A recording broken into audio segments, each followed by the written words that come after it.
like you. Be strong to hold. السلام علیکم ناظرین اکرام، نئے ٹاپک کے ساتھ دوبارہ آپ لوگوں کی خدمت میں حاضر ہیں۔ ناظرین اکرام، آج ایک بار پھر میں آپ لوگوں کے سامنے ایک پیغمبر کا واقعہ بیان کروں گا جس کا نام ہے حضرت یونس علیہ السلام۔ تو چلیے اسٹارٹ کرتے ہیں۔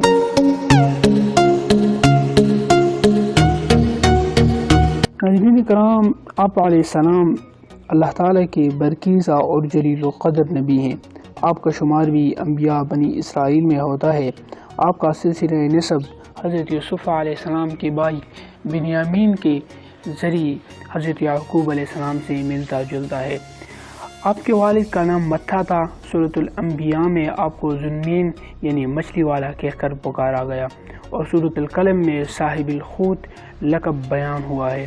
سورۃ النساء اور سورۃ الانعام میں دوسرے انبیاء کے ساتھ آپ کا نام آیا ہے۔ آپ عراق کے شہر نینوا میں پیدا ہوئی۔ اسی شہر والوں کے لیے اللہ آپ کو نبوت عطا فرمائی۔ آپ کا زمانہ حضرت موسیٰ علیہ السلام کی وفات کے تقریباً 800 سال بعد کا ہے۔ نینوا کے باشندے بہت دولت مند تھے۔ دولت کی زیادتی کے جو اثرات ہوتے ہیں وہ اس قوم میں بھی آ گئے۔ دین سے دور ہو گئے، اللہ تعالیٰ سے سرکشی پر اتر آئے۔ مطلب یہ کہ ایسی بھی بیماریاں ان میں پیدا ہو گئی۔ نبوت ملنے پر آپ نے قوم کو شرک سے روکا۔ آپ اس کی برائیاں ان کے سامنے بیان فرمائیں، مگر آپ کی قوم سیدھا رستے پر نہ آئی اور شرک کے دلدل میں اور زیادہ دھنستی چلی گئی۔ آپ نے تبلیغ کی مگر قوم نے آپ کی بات نہ مانی اور آپ کی دشمن بن گئی۔ نینوا کی آبادی 1 لاکھ سے کچھ زیادہ لوگوں پر مشتمل تھی۔ آپ قوم کو سمجھاتے رہے، شرک سے روکتے رہے، مگر قوم نہ مانی، آپ کا مذاق اڑانے لگی۔ اس کے باوجود بھی آپ انہیں تبلیغ کرتے رہے۔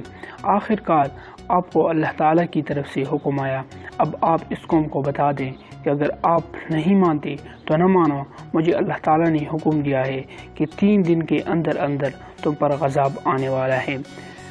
اب بھی وقت ہے، اپنی اصلاح کر لو۔ حضرت یونس علیہ السلام کی قوم نے جب آپ کی زبان مبارک سے عذاب کی بات سنی تو ان میں ہلچل مچ گئی۔ آپس میں کہنے لگے کہ ہم سے پہلے قومی لوط اور قومی سمود وغیرہ کو ان کے انبیاء نے اللہ تعالیٰ کے عذاب سے ڈرایا تھا تو وہ قومی بھی ہلاک کر دی گئی۔ یونس علیہ السلام کی زندگی ہمارے سامنے ہے، انہوں نے کبھی جھوٹ نہیں بولا، اب کیا کیا جائے؟ آخر انہوں نے طے کیا کہ یونس علیہ السلام کو آج رات دیکھو، یہ یہیں رہتے ہیں یا چلے جاتے ہیں۔ اگر شہر چھوڑ کر چلے جاتے تو سمجھ لو عذاب آئے گا۔ ادھر یونس علیہ السلام شہر چھوڑ کر چلے گئے۔ صبح ہوتی ہی آسمان پر دھوئیں کی سیاہ بادلوں نے اس طرح سایہ کیا کہ لوگ اسے دیکھ کر گھبرا گئے، بے قرار ہو گئے۔ ان کی حالت وہ ہو گئی جو قرآن کریم نے بیان کی ہے۔ پھر جب یہ لوگ کسی کشتی میں سوار ہوتے ہیں تو خالص اللہ پر اعتقاد رکھ کر اسے پکارنے لگتے ہیں۔ جب انہوں نے سیاہ بادلوں کو منڈلاتے دیکھا تو اس کے پیروں سے زمین نکل گئی۔ انہیں حضرت یونس علیہ السلام کی باتیں یاد آنے لگی۔ انہوں نے سوچا کہ حضرت یونس علیہ السلام کو تلاش کر کے ان کے ہاتھ پر توبہ کر لیتے ہیں اور ان پر ایمان لے آتے ہیں۔ انہوں نے آپ کی تلاش شروع کر دی لیکن ناکام رہے۔ اب انہیں خیال آیا کہ کہیں ایسا نہ ہو کہ ہم انہیں تلاش کرتے رہیں اور اللہ کا عذاب ہمیں ختم کر دے اور ہم دنیا والوں کے لیے پہلی قوم کی طرح عبرت کا نشانہ بنے۔ یہ سوچ کر پوری قوم اپنی جانوروں تک کو ساتھ لے کر باہر میدان میں آ گئی، یہاں تک کہ ماؤں نے اپنی دودھ پیتی بچوں کو اپنے ساتھ الگ کر لیا تاکہ وہ بھی روئیں اور چلائیں اور اللہ کو ان پر رحم آ جائے اور انہیں اپنے گناہوں کی معافی مل جائے۔ اس حالت میں انہوں نے توبہ کرنی شروع کی اور کہنے لگے، اے ہمارے رب، یونس علیہ السلام ہمارے پاس آپ کا جو پیغام لائے تھے ہم اس پر دل و جان سے ایمان لاتے ہیں۔ قرآن کریم نے اس قوم کے توبہ کرنے کو ایک بالکل الگ واقعہ قرار دیا ہے، یعنی عذاب کے آثار کو دیکھ کر توبہ کرنا اور پھر اللہ تعالیٰ کا ان کی توبہ قبول کرنا یہ انوکھا واقعہ ہے۔ اللہ تعالیٰ نے ان پر سے عذاب ہٹا لیا، اس لحاظ سے وہ خوش قسمت قوم تھی۔ اس سے پہلے کسی علاقے کے لوگ ایسے نہیں تھے جنہوں نے عذاب کو دیکھ کر توبہ کی ہو۔ حضرت یونس علیہ السلام نے 7 سال تک اس قوم کو تبلیغ کی تھی، وہ آپ کو جھٹلاتی رہی تھی۔ دوسری طرف حضرت یونس علیہ السلام انہیں عذاب کی خبر سنا کر شہر سے نکل گئے، جبکہ ابھی اللہ تعالیٰ کی طرف سے چلے جانا کا حکم نہیں ہوا تھا۔ آپ سے یہ بھول ہوئی تھی کہ اتنی ہی بات پر اللہ تعالیٰ کی طرف سے پکڑ ہوگی۔ آپ نیویارک کی بستی سے نکل کر دریا کے کنارے پر پہنچ گئے۔ کنارے پر کشتی کڑی تھی اور اس پر مسافر سوار ہو رہے تھے۔ آپ نے ملاح سے کہا، مجھے بھی سوار کر لو۔ ملاح یا تو آپ کو جانتا تھا یا آپ کی نورانی شکل و صورت سے متاثر ہو کر کہنے لگا، ضرور سوار ہو جائیے، یہ تو ہماری خوش قسمتی ہے کہ آپ جیسی ہستی ہمارے ساتھ سفر کرے۔ یہ کہہ کر آپ نے آپ کو سوار کر دیا۔ اب سفر شروع ہوا۔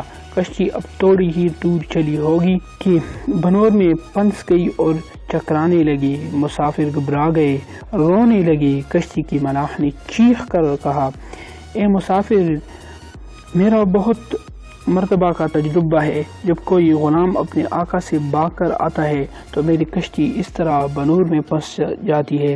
اس لیے بہتر یہ ہے کہ اگر کوئی غلام اپنے آقا سے بھاگا ہو، کشتی میں موجود ہو، تو وہ خود کو ظاہر کر دے تاکہ کشتی کی باقی مسافر غرق ہونے سے بچ جائیں۔ کسی نے ظاہر نہ کیا تو باقی مسافروں کی جان بچانے کے لیے ہم ایک مسافر کو دریا میں پھینک دیں گے۔ ملاح کی بات سن کر حضرت یونس علیہ السلام نے فرمایا، میں ہی اپنے آقا کا بھاگا ہوا غلام ہوں، تم لوگ مجھے اٹھا کر دریا میں پھینک دو۔ کوئی آپ کو دریا میں پھینکنے پر تیار نہ ہوا۔ آخر قرعہ اندازی کی گئی تو آپ کا نام نکلا۔ لوگوں نے اس بھی اتفاق سمجھا۔ پھر قرعہ اندازی کی گئی، پھر آپ کا نام نکلا۔ لوگ حیران تھے کہ ان کی صورت تو اتنی نورانی ہے، یہ اپنے آقا سے بھاگنے ہوئی غلام کیسے ہو سکتے ہیں؟